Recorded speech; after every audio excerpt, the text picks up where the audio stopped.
तिरुपति बालाजी का विश्व प्रसिद्ध आंध्र प्रदेश के चित्तूर जिले के तिरुपति के पास तिरुमाला पहाड़ी पर स्थित है, जहां पर भगवान श्रीहरि विष्णु की वेंकटेश्वर के रूप में पूजा होती है। भगवान श्री वेंकटेश्वर अपनी पत्नी पद्मावती लक्ष्मी माता के साथ तिरुमला में निवास करते हैं। जानते बालाजी की कहानी और भक्त क्यों देते हैं यहाँ पर अपने बालों का दान। तिरुपति बालाजी मंदिर से जुड़ी हमें दो कथाएं मिलती है। पहली कथा उनके वराह अवतार से जुड़ी है और दूसरी कथा माता लक्ष्मी और उनके वेंकटेश्वर रूप से जुड़ी हुई है। पहली कथा, आदिकाल में धरती पर जल ही जल हो गया था, यानी पैर रखने के लिए कोई जमीन नहीं बची थी। कहते हैं कि ऐसा इसलिए हुआ क्योंकि पवन देव ने भारी अग्नि को रोकने के लिए उग्र रूप से उड़ान भरी, जिससे बादल फट गए और बहुत बारिश हुई और धरती जलमग्न हो गई। धरती पर पुनः जीवन का संचार करने के लिए श्रीहरि विष्णु ने तब आदि वराह अवतार लिया।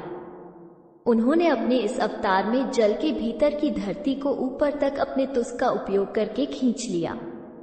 इसके बाद पुनः ब्रह्मा के योग बल से लोग रहने लगे और आदि वराह ने तब बाद में ब्रह्मा के अनुरोध पर एक रचना का रूप धारण किया और अपने बेहतर आधे 4 हाथों वाले भूदेवी के साथ कृचला विमना पर निवास किया और लोगों को ध्यान योग और कर्म योग जैसे ज्ञान और वरदान देने का फैसला किया। दूसरी कथा, कलयुग के प्रारंभ होने पर आदि वराह वेंकटाद्रि पर्वत छोड़कर अपने लोक चले गए, जिसके चलते ब्रह्मा जी चिंतित रहने लगे और नारद जी से विष्णु को पुनः लाने के लिए कहा। नारद एक दिन गंगा के तट पर गए, जहां पर ऋषि इस बात को लेकर भ्रम में थे कि हमारे यज्ञ का फल त्रिदेवों में से किसे मिलेगा। नारद जी ने उनके शंका समाधान हेतु भृगु को ये कार्य सौंपा।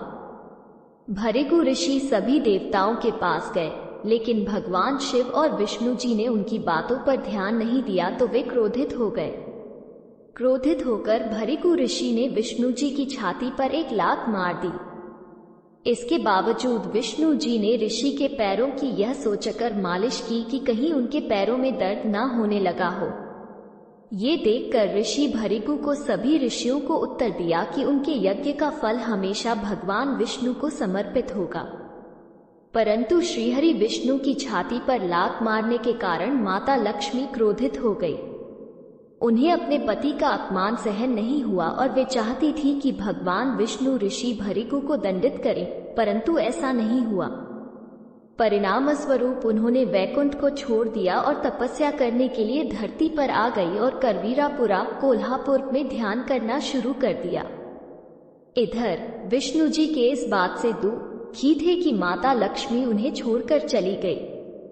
कुछ समय बाद वे भी धरती पर आकर माता लक्ष्मी को ढूंढने लगे।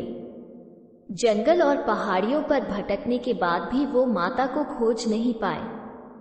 आखिर परेशान होकर विष्णु जी वेंकटाद्रि पर्वत में एक चींटी के आश्रय में विश्राम करने लगे। ये देखकर ब्रह्मा जी के उनकी सहायता करने के फैसला किया।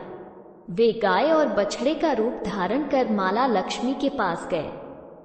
देवी लक्ष्मी ने उन्हें देखा और उस वक्त के सत्ताशी शासक चोल राजा को उन्हें सौंप दिया।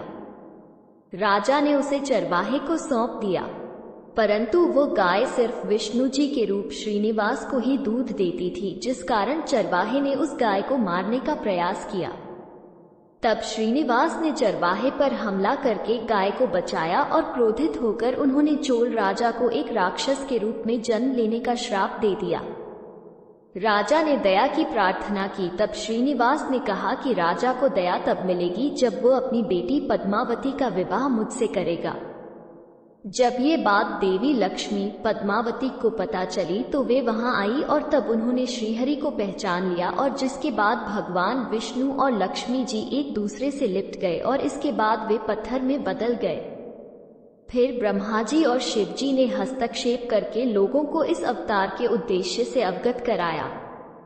कहते हैं कि किसी काल में श्रीहरि विष्णु ने वेंकटेश्वर स्वामी के रूप में अवतार लिया था। ये भी कहा जाता है कि कलयुग के कष्ट से लोगों को बचाने के लिए उन्होंने यह अवतार लिया था। इसीलिए भगवान के इस रूप में मां लक्ष्मी भी समाहित हैं। इसीलिए यहाँ बालाजी को स्त्री और पुरुष दोनों के वस्त्र पहनाने की यहाँ परंपरा है। बालाजी को प्रतिदिन नीचे धोती और ऊपर साड़ी से सजाया जाता है। बालदान देने के पीछे का कारण यह माना जाता है कि भगवान वेंकटेश्वर कुबेर से लिए गए ऋण को चुकाते हैं।